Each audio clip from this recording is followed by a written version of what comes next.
Hey guys, hopefully everyone is doing well. Today's target is to solve question number 5. The chapter which we are related with is joint stock company. अच्छा, जैसे हम question करते चले जा रहे हैं आपको फील हो रहा है कि क्वेश्चन का एक क्लियर पार्ट पुराने कॉन्सेप्ट से रिलेटेड होता है and there are some few things which are new for you. आज भी कुछ ऐसी सिचुएशन है. We will be doing our entries as we have learned in previous 4 questions and there would be one new thing.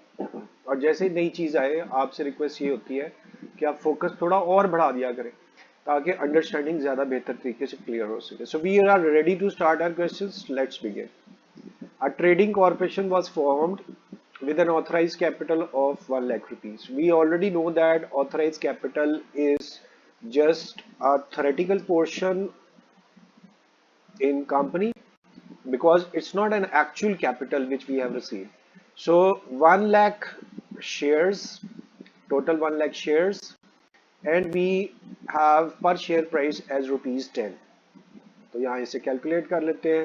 मैं क्या discuss कर रहा हूँ? There are total number of shares 1 lakh while one share is of rupees 10. So we have 1 million authorized capital. Entry start करने के लिए we will wait for the applications. On 1st January 22, company issued 60,000 shares to general public. Still, we cannot do any entry because we have just issued. We will wait for applications received. And 10,000 share issued to vendor. ये एक नया word है. ये vendor कौन होता है? The person from whom you will buy an asset on credit. मैं इसको यहाँ लिख देता हूँ, आपने इसको खुद याद भी रखना है.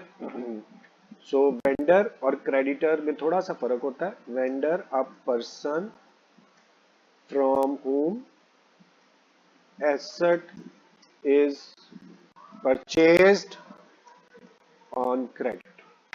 A person from whom asset is purchased on credit. जिससे आप एसेट उधार खरीदा होता है वो वेंडर है. अच्छा, normally what should happen when you will buy a machine on credit? पहले हम आज इसकी एंट्री करेंगे और जो पब्लिक वाली एंट्रीज है उनको नीचे ले जाएंगे. General public and issue 10,000 shares to vendor. Mister Asgar is the person, is the vendor from whom you have bought what? Company had acquired a machinery of rupees 1 lakh. सो पहली एंट्री ये है कि आपने मशीन परचेज की है vendor से.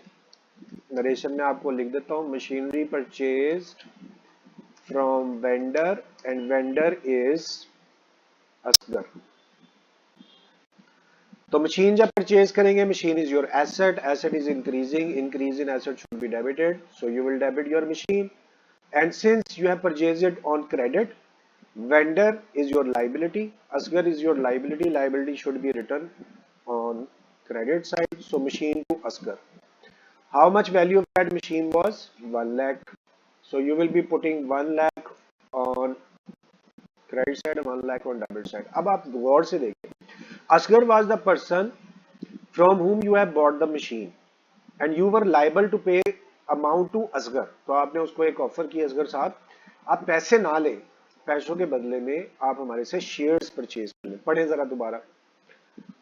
And 10,000 shares issue to vendor. तो ये हमारा वेंडर था असगर. यहां पर वैसे लिखने की जरूरत नहीं है, आपको समझाने के लिए मैं यहां लिख देता हूं, असगर वाज वेंडर. अब वेंडर को अगर पैसे देने होते तो आप क्या एंट्री करते?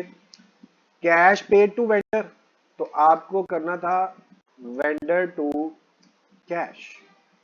लेकिन पैसे देने की बजाय आपने क्या किया? shares allotted to vendor for machine purchased. जो आपने उससे मशीन खरीदी थी ना, आपने अब उसको पैसे नहीं दिए, आपने शेयर्स अलॉट कर दिया. तो जब शेयर्स जाएंगे तो क्या होगा? That would be considered as your share capital. बिल्कुल जैसे आप पब्लिक को शेयर्स अलॉट करते हैं. शेयर्स अलॉट करने के लिए जब शेयर कैपिटल लिखते हैं तो which formula you will use? Number of shares. यहां से पढ़े 10,000 shares issued to vendor. So number of shares 10,000 and then you will multiply by face value जो कि 10 है. अब ये वैल्यू आप यहाँ कैलकुलेट कर लें. Number of shares 10,000, value of 1 share is 10, तो 10,000 आ गया और वेंडर को भी 1 लाख आ गया. वेंडर को भी 1 लाख देना था और यहाँ आप 1 लाख देखते हैं. अच्छा, कुछ बातें आपने गौर से समझनी है. एक तो वेंडर आपने समझ लिया, और दूसरा रूल याद रख लेना है, price of vendor will not be altered. Vendor की प्राइस चेंज नहीं होगी। आपने देखा vendor's price was written 1 lakh and here again 1 lakh, it would never be altered, बदलेगी नहीं है वेंडर की प्राइस। ये मैंने आपसे ना क्लास में या कभी भी अगर ये सेशन होता है तो मैं आपसे सुनूंगा ये बात, price of vendor will not be altered. जब एक दफा वेंडर की प्राइस तय हो गई है तो शेयर्स की सूरत में उसको उतने प्राइस ही मिलेगी। अब और ये बात पहले भी डिस्कस की थी कि अगर number of shares are missing, number of shares are missing, तो कैसे करेंगे, जो अमाउंट पे करनी है उसको डिवाइड करेंगे पर शेयर प्राइस से। ये दो चीजें आज नई आपने सीखी हैं और एक डेफिनेशन सीखी है। आपसे रिक्वेस्ट है इसको नोट करें, और मैंने आपसे कहा है कि whenever we will meet we will have this discussion. Vendor कौन होता है, और price of vendor will not be altered if number of shares are missing amount over sale price. यहां पर आप शेयर प्राइस से कंफ्यूज ना हो जाए तो मैं लिख देता हूं it is sale price. Alright जी, अब हमारा जो नया टॉपिक था दैट हैज बीन कवर्ड, एक दफा दोबारा देख लें। You have purchase machinery of worth rupees 1 lakh, instead of payment in cash you have allotted shares. Shares allot करेंगे तो टू शेयर कैपिटल। ये छोटा सा टॉपिक था। अब वापस चलते हैं। एप्लीकेशन रिसीव्ड 50,000, मांगी कितनी थी, 60,000 shares to general public, but application receive 50,000, तो हम खुश नहीं है। The reason behind it, we have asked for 60,000 shares, लेकिन एप्लीकेशन हमें कम मिली। बहरहाल as it is first entry करते हैं, एप्लीकेशन रिसीव्ड, क्या एंट्री करते हैं उसकी, बैंक टू शेयर एप्लीकेशंस। और ये वाला जो बैंक है ये कैसे निकलता है, I am sure you people remember applications received, पढ़े जरा। issued 60,000 but application received for 50,000, नहीं, application received 50,000, so number of application 50,000 और उसके बाद मल्टीप्लाई करना था सेल प्राइस पे। Since it is sale price at par, price of one share was ₹10, par पे भी 10 ही होगी। इस तरह से हमने कैलकुलेशन ऑफ बैंक कंप्लीट की। क्या बताया, number of application receive 50,000, price of one share 10। इस तरह से आपके पास वैल्यू आ गई है पहली एंट्री की। सेकंड एंट्री किस बात की करते हैं, चाहे हो या ना हो, अभी कुछ दिन आपने आदत बतानी है। एक्सेसिव एप्लीकेशंस रिटर्न्ड, जो ज्यादा एप्लीकेशंस मिली हैं उनको आप वापस कर दें।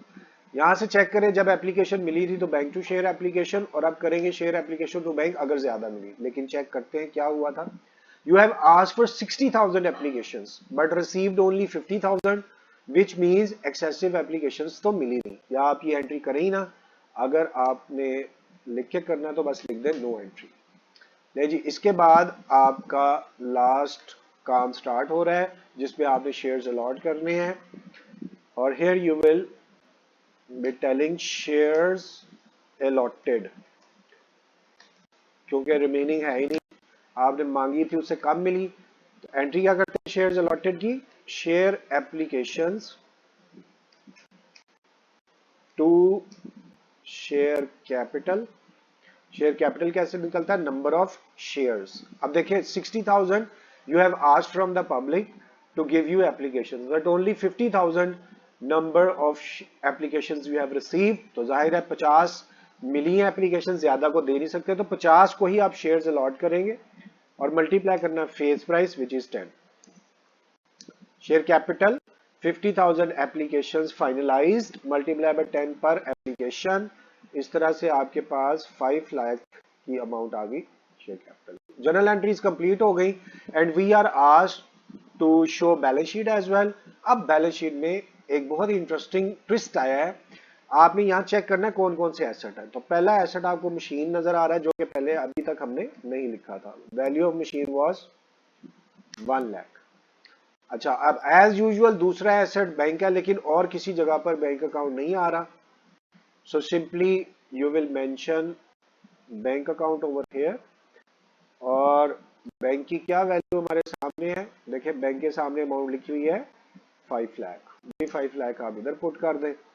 इसके अलावा और कोई एसेट हमें नजर नहीं आ रहा, so simply you will be adding all asset means 2 assets, 6 lakh तो यहाँ आ गया। अब कैपिटल चेक करना, देखें दो कैपिटल आपको नजर आ रहे हैं, शेयर कैपिटल 1 लाख, तो यहां पर आप क्या क्या लिख सकते हैं, इशूड, पेड अप और सब्सक्राइब कैपिटल, चूंकि गिवन नहीं है मैं इसलिए डायरेक्ट लिख रहा हूं subscribe capital. First capital 1 lakh is present over here. उसके बाद आप चेक करें, एक कैपिटल आपको नीचे भी मिल रहा है 5 लाख का, एक आपने मशीन वाले को दिया 1 लाख और दूसरा 5 लाख जनरल पब्लिक के साथ गया, 5 और 1 lakh, these are two Capitals.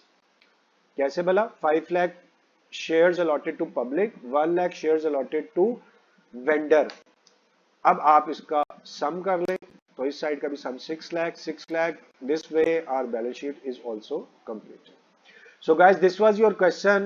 Very humble request to please solve it by yourself. यहाँ पर देख लिया करें और फिर बुक खोल के खुद किया करें। और even after solving any question, if you feel anything difficult, you are very open to share your problem through messages, text or direct contact. I will try to answer your question quickly. So thank you very much for your time. It's time to say goodbye. Allah Hafiz.